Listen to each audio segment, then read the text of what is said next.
Bonjour et bienvenue pour votre rendez-vous du lundi, le talk du lundi pour une loi de liberté.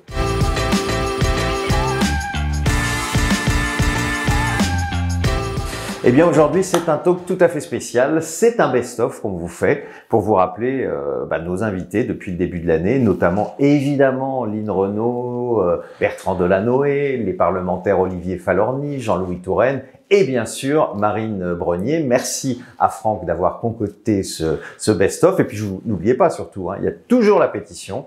Il faut signer sur change.org, lettre ADMD Macron. Je compte sur vous. Eh bien, bon best-of et puis on se retrouve comme d'habitude la semaine prochaine.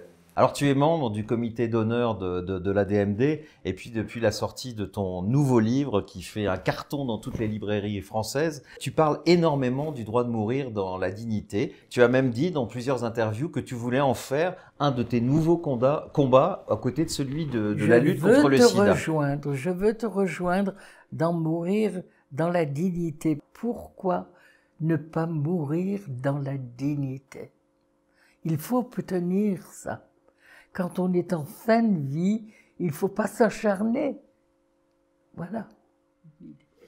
Merci Lynn d'être de ce combat. Comment se fait-il qu'en France, pays des droits de l'homme, pays de la liberté, nous en soyons toujours à ces lois, à ces 3 lois Leonetti, qui au final donnent tout le pouvoir aux médecins et oublient la personne qui meurt? C'est surtout qu'elles ne sont pas suffisantes pour que chacun puisse décider en fonction de sa souffrance et des conditions dans lesquelles se termine sa vie. Moi, j'ai beaucoup de respect pour Alain Claes, que je connais bien, je suis en complet désaccord avec lui là-dessus, parce que leur loi, il est démontré depuis qu'elle s'applique, qu'elle ne suffit pas pour apaiser les souffrances et surtout pour permettre aux citoyens libres de décider à quel moment trop c'est trop. Donc cette loi est insuffisante, bien qu'elle ait été considérée comme un progrès. Je crois qu'il y a aussi beaucoup de choses à faire sur le plan des soins palliatifs, évidemment, parce que moi c'est ce que j'expliquais à ma maman qui était catholique,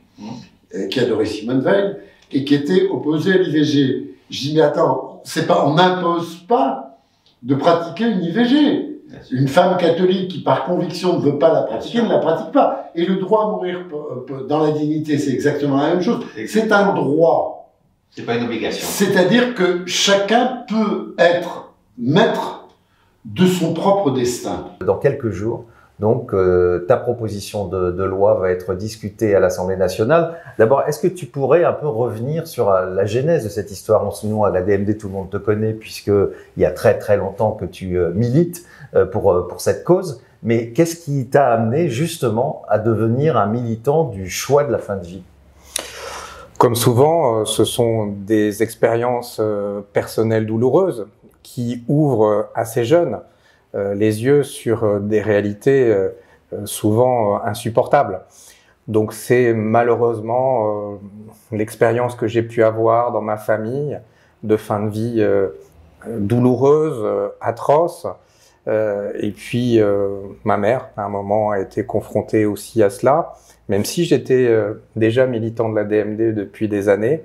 Mais c'est vrai que la fin de vie de ma mère et voilà, l'absence de solution, j'allais dire digne, en tout cas à ses yeux, puisqu'elle demandait de pouvoir partir, m'ont encore plus renforcé dans ce combat. Donc évidemment, il y a l'aspect personnel, mais il y a aussi l'aspect, j'allais dire, plus philosophique. Voilà, moi je suis un républicain, laïque, attaché aux libertés, et je considère aujourd'hui que dans un grand pays démocratique comme le nôtre, eh bien, nous sommes privés d'une liberté fondamentale, l'ultime liberté. Et je crois que c'est vraiment un grand combat de société à mener, parce que c'est la question de pouvoir finalement avoir un droit fondamental, celui d'avoir une fin de vie libre et choisie. Il est évident que l'on doit avancer. C'est ce que nous allons faire le 8 avril, je l'espère bien, en suivant cela beaucoup d'autres pays, de la Belgique, aux Pays-Bas, au Luxembourg, à la Suisse, mais tout récemment à l'Espagne, et puis bientôt une grande partie du monde, parce que outre-Atlantique, beaucoup de pays ont déjà avancé, dans l'hémisphère sud aussi. Donc le monde entier est en train de donner ce droit fondamental à tous les habitants de la Terre, il serait normal que la France ne soit pas un des derniers pays en termes de droits de l'homme.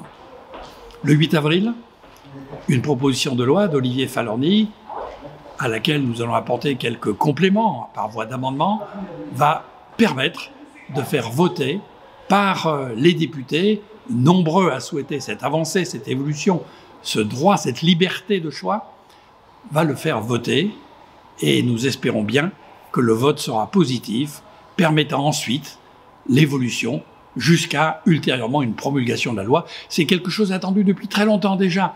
En son temps, il y a près de 40 ans, le sénateur Caillavet parlait déjà de cela.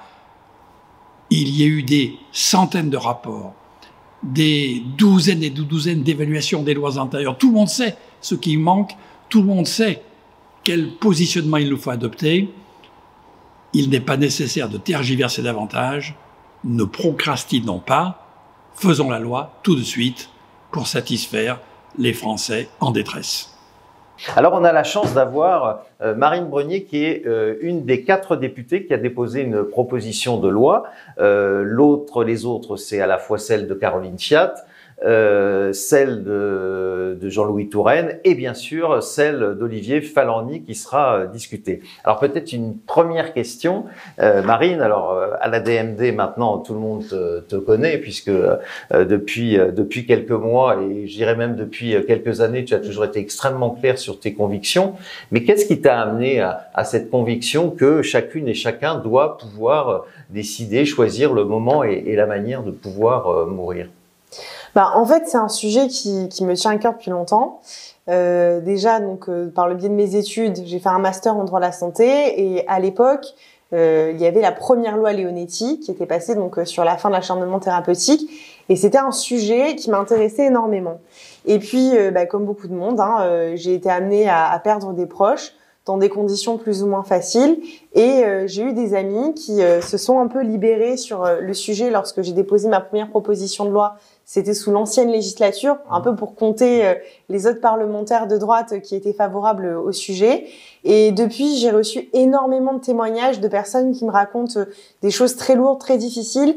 Et je me dis qu'il n'y a pas de raison pour qu'en France, dans le pays des droits de l'homme, on puisse pas donner ce droit ultime de pouvoir décider comment partir. D'ailleurs, tu te souviens ce voyage qu'on a fait ensemble en Belgique où on a appris tellement de choses et on a vu à quel point dans ce pays les choses se faisaient avec beaucoup d'humanité. Donc voilà, mon ambition c'est vraiment de pouvoir permettre aux Français de bénéficier d'une loi aussi humaine que celle qu'ont mis en place nos amis belges.